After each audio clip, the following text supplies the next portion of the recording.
Usai menjalani pemeriksaan intensif di Unit 5 Subdit 3 Jatan Res Ditreskrim Polda Sumsel sejak Jumat 13 Desember 2024 lalu, pelaku penganiayaan terhadap Dr. Koas FK Unsri ditetapkan sebagai tersangka. Tersangka bernama Fadilah, 34 tahun, yang merupakan sopir orang tua rekan sesama Koas.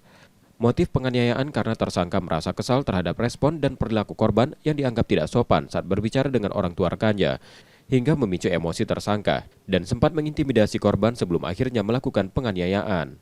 Hal ini bermula saat rekan korban berinisial LD tidak terima dengan pembagian jadwal piket libur Natal dan Tahun Baru dan kemudian mengadu pada orang tuanya SM. Saat itu korban diminta menemui SM untuk membahas permasalahan tersebut dengan mengajak tersangka.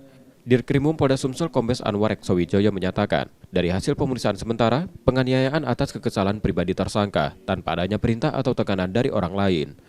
Ia juga memastikan tidak ada intervensi atas kasus ini, menyusul orang tua SM diketahui merupakan pejabat. Dalam waktu dekat, SM dan LD juga akan dilakukan pemeriksaan guna melengkapi berkas perkara tersangka yang sudah resmi ditahan. Ini motifnya adalah karena pelaku kesal melihat korban seperti tidak respon terhadap ibu teman korban yang bernama saya inisial Ibu SM, ya. Ini ibu dari teman korban yang bernama LD, sehingga pelaku emosi dan langsung melakukan penganiayaan, tentunya yang mengakibatkan korban luka cukup serius dan harus dirawat di rumah sakit.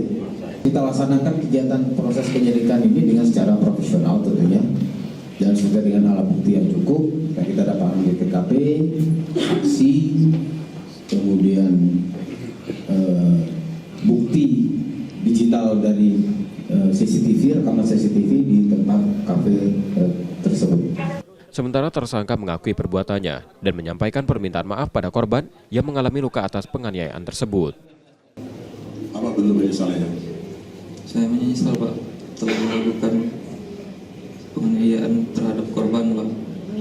Dan saya juga meminta maaf kepada korban Lutfi dan keluarganya. Dan saya meminta maaf, Pak, kepada korban Lutfi dan keluarganya karena saya telah melakukan penganiayaan kepadanya.